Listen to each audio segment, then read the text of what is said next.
My father was in the RAF, and there was always cinemas on the RAF camps, and they used to run films that were quite old, and I always used to think, my goodness me, I could do that.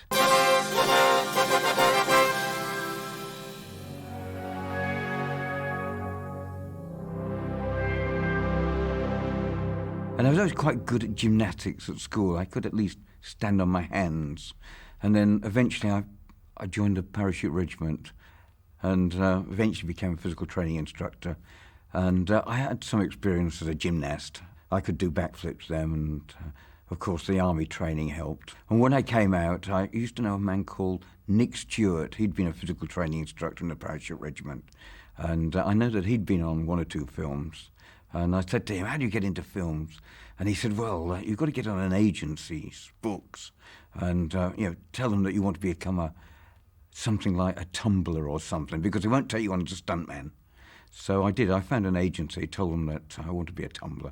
They took me on. They gave me some extra work.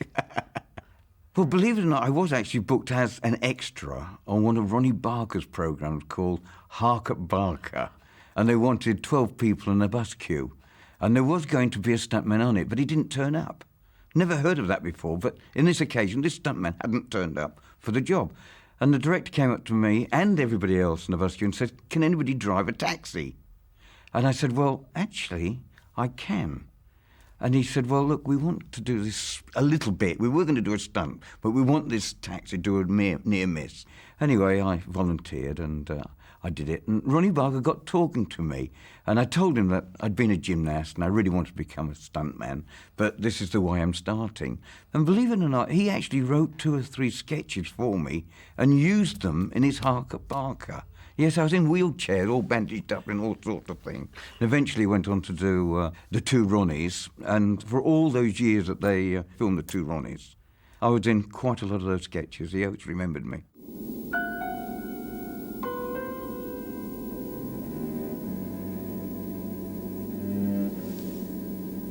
I was just called into it at Ealing Studios.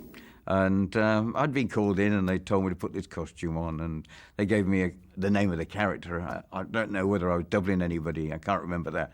But I think I was a member of the crew that got killed, and I'm on top of this coat as a dead body. How I got up there, I never know. And for some reason, I seem to remember falling off it.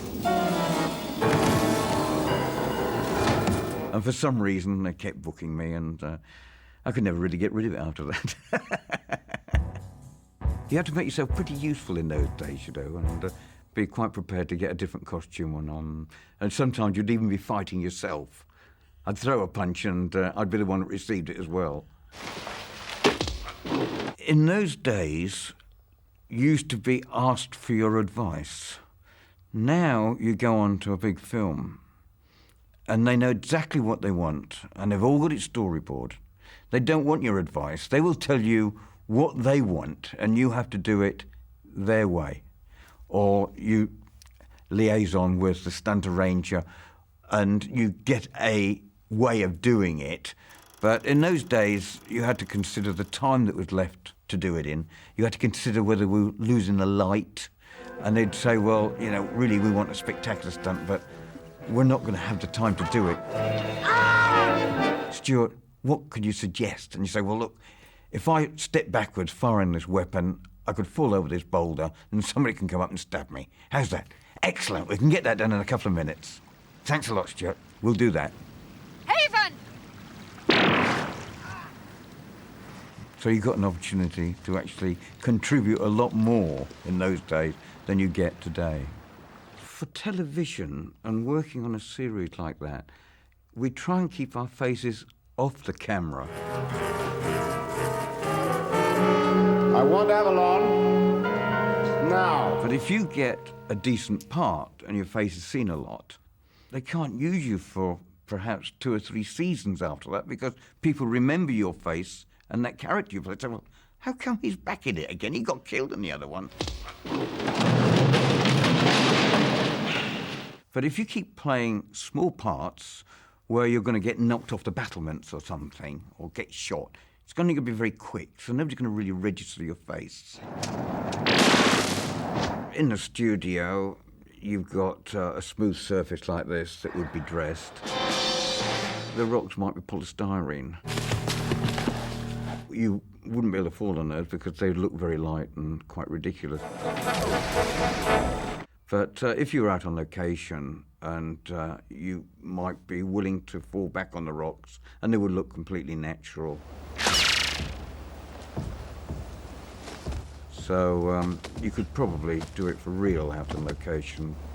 But in the studios, you used to have to fall out of frame into something so that it didn't give the game away. Well, we were shooting an episode of Volcano, and the budget didn't really have it in it that I go up and recce anything. You just get called up there and told that you're going to get shot and you've got to die.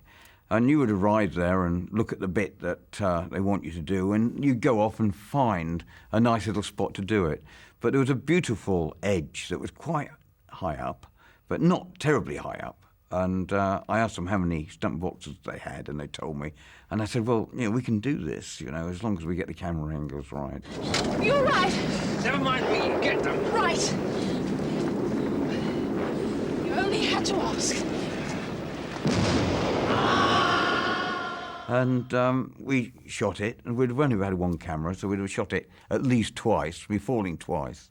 And then put together, it looked quite a respectable stunt, but in actual fact, it was a complete cheat. It was all done on camera angles. And then, of course, the trouble is that they will bolt a studio shot on the end that's done with a blue background. And that really does look a bit naff, which spoiled the stunt, in my opinion. Oh, stupid shoes. Why is fashion never practical? I was an assassin, and I was up perhaps 8 feet or something on a terrace, and I had to shoot Stephen. I don't think I got my shot out. He got to me first. It was up about 8 feet. I did do the fall, but of course they cut the moment I start going over the railing, and then they pick up on again when I hit the actual settee at the bottom. But I did do that fall in between, which is missed in the way that they cut it. But you never say to the director, I don't think that you shot that very well. And if you did, you probably wouldn't work in the next episode. I mean, we're all working to get these things done on time and within budget. And if he's happy with it, as a stunt performer, I'm happy with it as well. This is the day that was prophesied. The day our law foretold that they will come from the sky to destroy us. He will burn the stars to light their way. We must be prepared. Look. You can be on films for years, and you're just another one of the front of the crowd getting shot first. You don't actually get anything to do doubling any stars. It's much more fun to actually be on a BBC programme, and you've got a star to double for.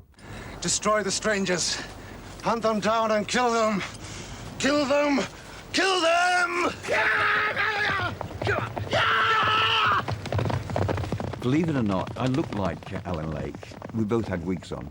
And it was important that we did look like brothers. And it was also important that we rode quite well. It was up in Northumberland. There was a lot of riding along the beach. And Alan Lake was an expert rider. We were almost like Indians, I think.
Gareth Milne, expert rider, very, very successful stuntman, works very, very much even today.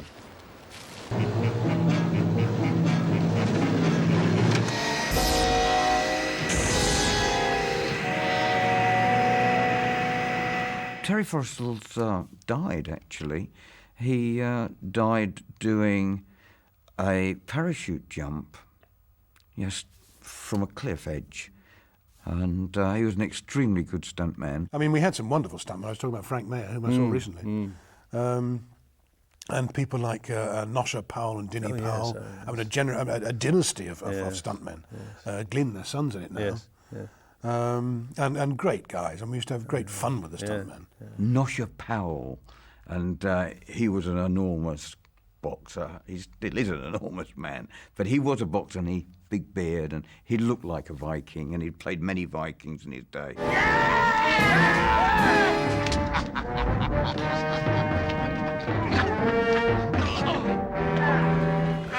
We had a wonderful time filming it in the Forest of Dean, where there were lots of tunnels and things. We had some great stunt players on that. Paul Weston being one of them, and he's now one of the top stunt arrangers on the Bond pictures and everything like that. He's gone a long way since, though.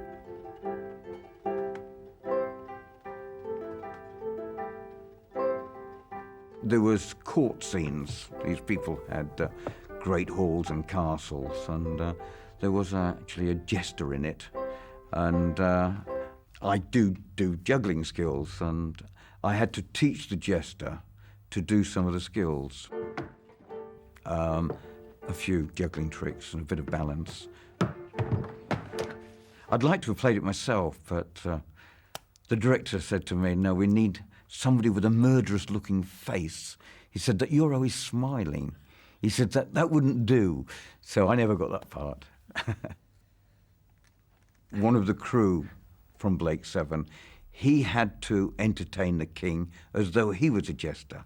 The chain now travels up my right arm, across my chest, down my left arm, and into my great king's noble hand. Splendid! The instructions I got was teach him a trick that he might have learnt at school. And now, for my next trick. Working on things like Blake 7 meant that the directors that went on to other programs, they would say, I know just the person to do this bit, and they would call you on again. So it led to lots and lots of other work, but not only the directors, the production assistants, producers, and things like that. Well, I still occasionally do some television, but I also do circus skills as well, and I work all the time doing corporate entertainment, medieval banquets, jousting and that sort of thing. So we still keep working.